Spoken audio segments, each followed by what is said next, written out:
आहे. आपण गेली बऱ्याच वर्ष आपल्या दिवसापासून पाहत आहोत की सक्षम ताटे प्रकरणाच्या अनुषंगाने ज्या मोहन मामेंडवा या आहेत, एकंदरीत यांच्यावरती ज्या पद्धतीने अन्याय आणि जुलूम झाला, यांच्यावरती अत्याचार झाला आणि जोर जबरदस्ती करण्याच्या हेतुअर्थी त्या ठिकाणचे यांच्या घरातील हे होते सक्षम ताटेच्या फॅमिलीमधले, तर त्याबद्दल त्यांनी आज पोलीस स्टेशन SP ऑफिस या ठिकाणी आलेले आहेत.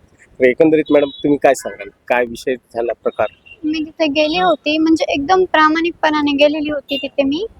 पण मी खरंच असं बोलली होती त्यांना की मी वचन देते तुमच्यापाशीच राहणार, हमेशा तुमचा मुलगा बनून तुम्हाला सांभाळणार वगैरे. परंतु त्याचा भाऊ माझ्यासोबत ठीक वागत नव्हता, असं म्हणजे खूप गलत इरादे होते त्याचे मला घेऊन. आणि त्यांनी मला बॅड टच केलेला. आणि मी त्याच्या जेव्हा घरी सांगितलं त्याच्या मम्मीला, अंकलला, आजीला वगैरे, तेव्हा माझ्यावर कोणीच विश्वास केलेला नाही. आणि पुढे चालून काही वाईट होईल आणि तेव्हा पण कोणी विश्वास करणार नाही, त्यामुळे मी माझ्या घरी निघून आली. आणि असं मी पळून वगैरे आलेली नाहीये. मी मॅडम पर्यंत असं म्हणजे मेसेज पोहोचवला पोलीस प्रशासनाचे पदाधिकारी अर्चना पाटील मॅडम पर्यंत. तर अर्चना पाटील मॅडम आणि SP सरांच्या परमिशनने मी माझ्या घरी आलेली आहे. आणि मी असं पळून गेलेली नाही. सक्षमची मम्मी काही मला सोडली नाही माझ्या घरी नेऊन, किंवा मी माझ्या आजीच्या बिमारीचा बहाणा बनवला नाही, काही नाही. पोलीस स्वतः मला माझ्या घरापर्यंत सोडायला आले होते. पोलिसांच्या समजा सांगण्यानुसार किंवा त्यांच्या नियमानुसार तुम्ही तुमच्या घरापर्यंत आलात.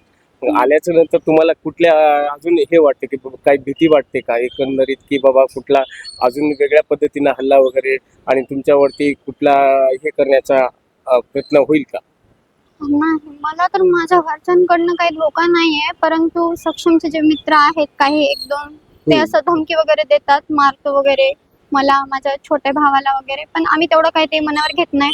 पण कसं आहे, माझा छोटा भाऊ लहान आहे आणि लहान दिमागाला कसं असतं बघा, एखादा व्यक्ती असं समोरून जर येत असला काही बोलला तर आता ते लहान असल्यामुळे त्याला राग येतो, मग त्याच्या मनामध्ये त्यांना मारण्याचे विचार येतात.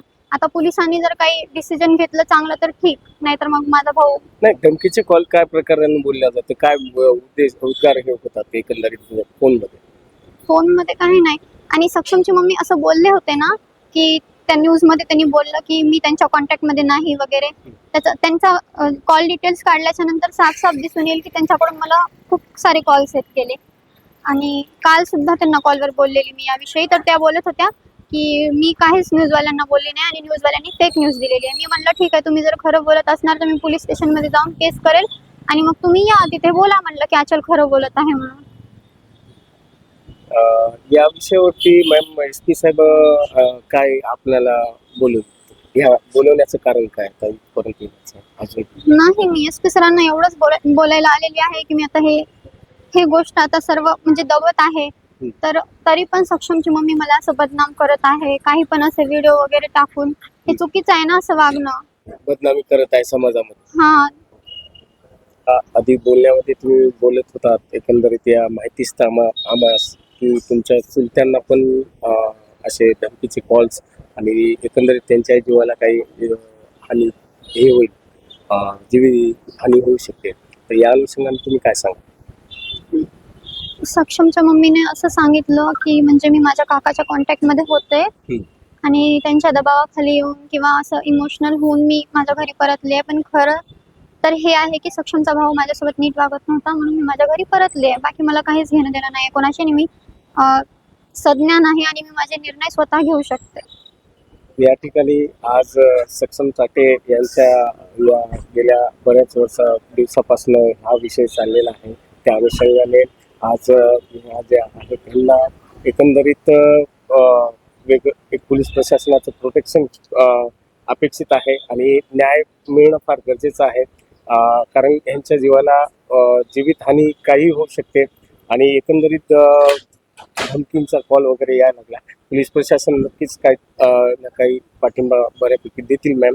एवढंच बोलणं आहे की रियालिटी जाणल्याशिवाय प्लीज काही गलत कमेंट्स करू नका.